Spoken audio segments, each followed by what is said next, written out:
क्या तुम्हें मुझसे भय नहीं लग रहा ब्राह्मण? मैं रत्नाकर हूं। मैं नारद हूं रत्नाकर, तुम्हारा अतिथि,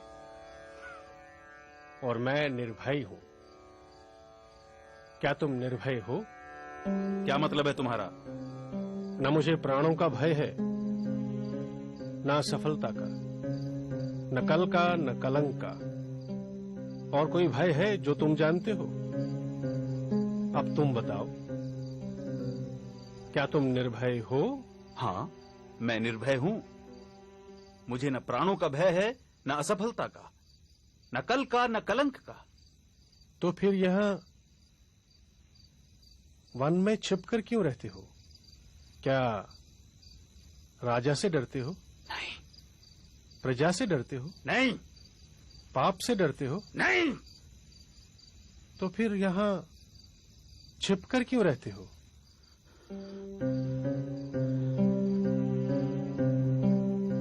उत्तर मैं देता हूं। पाप करते हो और पाप से डरते हो।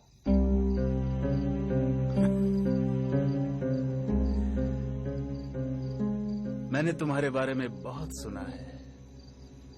देवताओं के कवि, तुम मुझे फुसला नहीं सकते।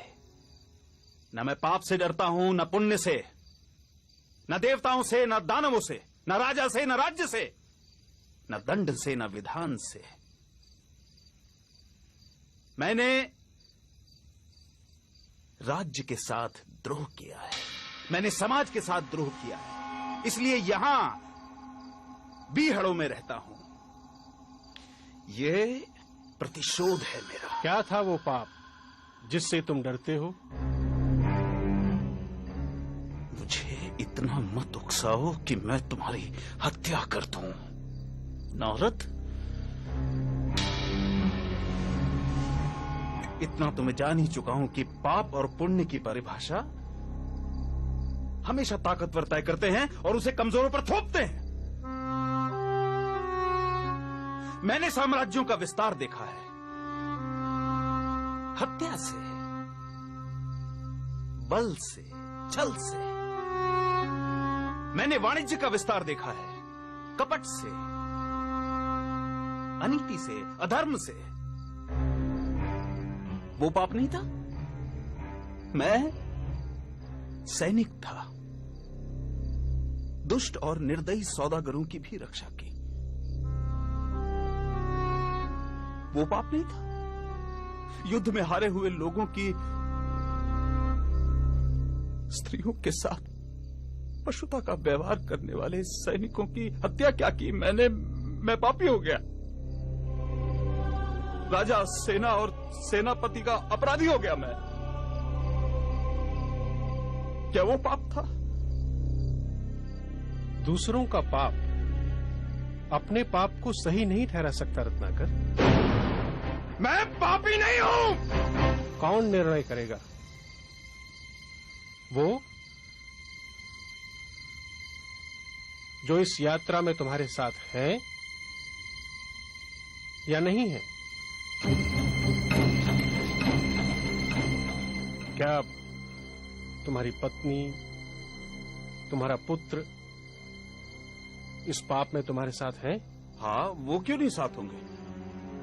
मैं जो ये सब करता हूं उनके सुख के लिए तो करता हूं। तो जो तुम्हारे साथ हैं उन्हीं को निर्णायक बनाते हैं। जाओ, अपनी पत्नी से, अपने पुत्र से, अपने पिता से, अपने निकट संबंधियों से पूछ कर आओ, जो तुम कर रहे हो क्या वो पाप नहीं है?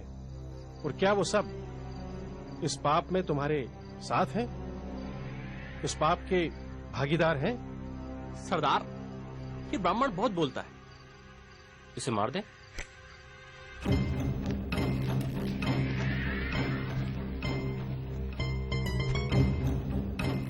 नहीं, इसे तो मैं अपने हाथों से मारूंगा, परंतु पहले इसके प्रश्नों के उत्तर तो दे दूं।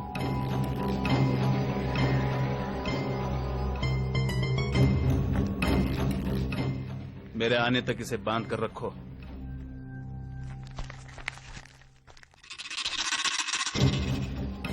कड़ी नजर रखना इस पर।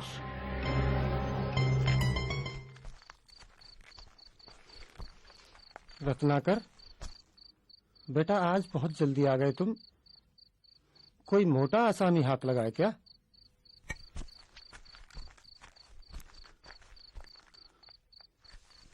क्या बात है स्वामी, आज आप प्रसन्न दिखाई नहीं दे रहे?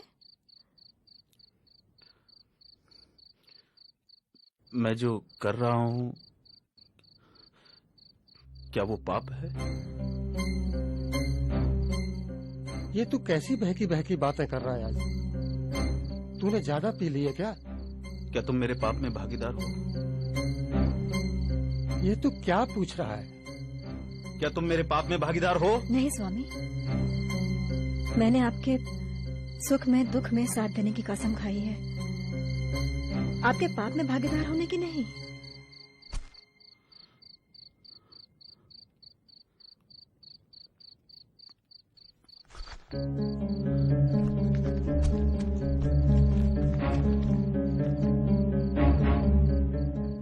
पिता,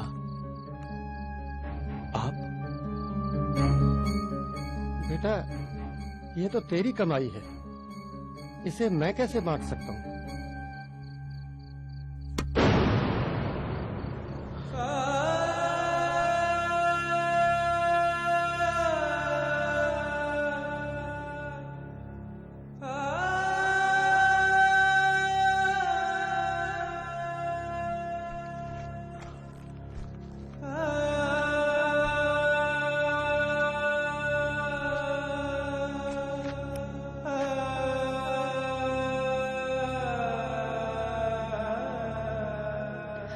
आपका पथ शुभ हो स्वामी।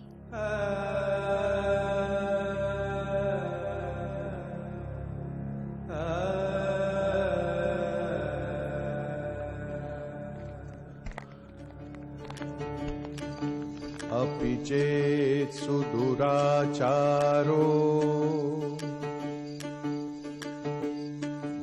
भजते मामनन्यभाक् साधुरेव समन्तव्यः सम्यग् व्यवसितो हि सः।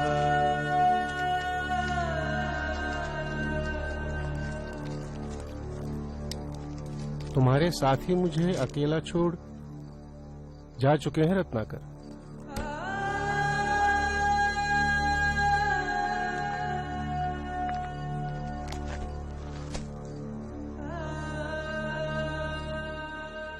क्षमा देवर्षि, क्षमा।